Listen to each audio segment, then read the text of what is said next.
Уважаеми съграждани, посрещаме представители в Общински младежки духови оркестър с мажоретки.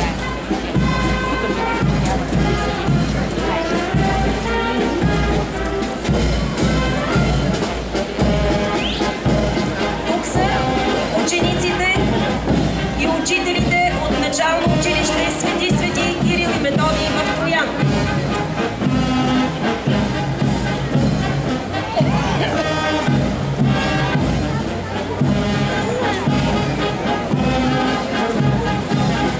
Вече 30 години представители Общински младежки оркестър с мажоретки е неизменна част от облика на нашия град.